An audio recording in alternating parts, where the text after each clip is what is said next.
The goddess Hera was a beautiful queen of Olympus and a very jealous wife. Even Zeus, who was afraid of nothing, feared her fits of temper. She hated all his other wives, and when Zeus first asked her to be his wife, she refused. Slyly, Zeus created a thunderstorm, changed himself into a little cuckoo, and pretending to be in distress, he flew into Hera's arms for protection. She pitied the wet little bird and hugged it close to keep it warm. But all of a sudden, she found herself holding mighty Zeus in her arms instead of the bird. Thus Zeus won Hera, and all nature burst into bloom for their wedding.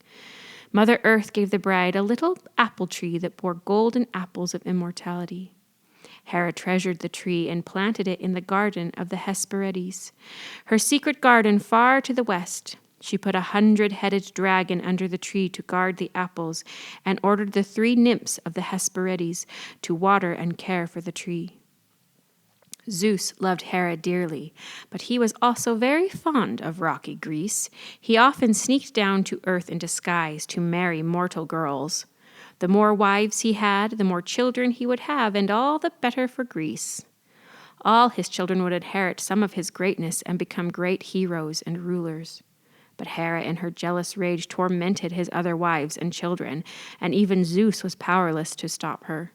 She knew how tricky Zeus could be and kept very close watch over him. One day, as Hera looked down on earth, she spied a small, dark thundercloud where no cloud should have been.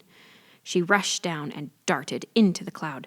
Zeus was there, just as she had suspected, but with him was only a little snow-white cow. He had seen Hera coming, and, to protect his newest bride, Io, from her wrath, he had changed the girl into a cow. Alas, the cow was as lovely as the girl, and Hera was not deceived. But she pretended to suspect nothing and begged Zeus to let her have the dainty cow. Zeus could not well refuse his queen such a little wish without giving himself away, and he had to give her the cow. Hera tied poor Io to a tree and sent her servant Argus to keep watch over her. Argus had 100 bright eyes placed all over his body. He was so big and strong that single-handedly he had made an end to the monstrous Echidna, who had lived in a cave and had devoured all who passed by. He was Hera's faithful servant and the best of watchmen, for he never closed more than half of his eyes in sleep at a time. Argus sat down next to the cow and watched her with all his eyes, and poor Io had to walk on 4 legs and eat grass. She raised her mournful eyes to Olympus, but Zeus was so afraid of Hera that he did not dare to help her. At last he could no longer bear to see her in distress, and he asked his son Hermes, the craftiest of the gods, to run down to earth and set Io free. Hermes disguised himself as a shepherd and walked up to Argus, playing a tune on his shepherd's pipe. Argus was bored, having nothing to do with all his eyes but watch a little cow, and he was glad to have music and company. Hermes sat down beside him, and after he had played for a while, he began to tell a long and dull story. It had no beginning and it had no end, and 50 of Argus's eyes closed in sleep. Hermes droned on, and slowly the other 50 eyes fell shut one by one. Quickly, Hermes touched all the eyes with his magic wand and closed them forever in eternal sleep. And so Argus had been bored to death. Hermes then untied the cow, and Io ran home to her father, the river god Inachus.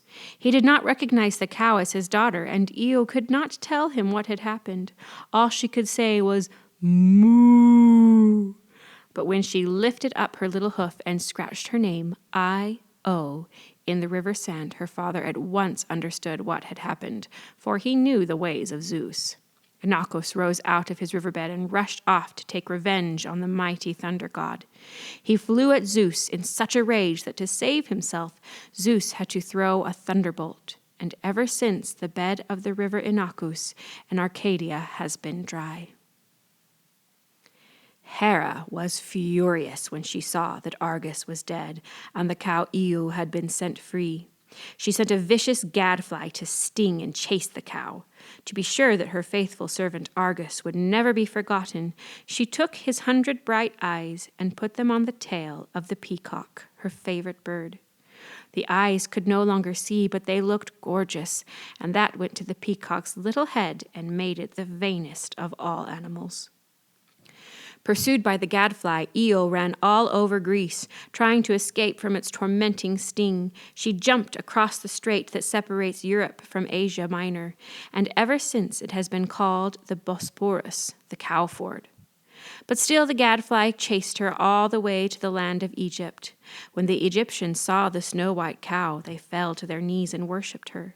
She became an Egyptian goddess, and Hera now permitted Zeus to change her back to her human shape.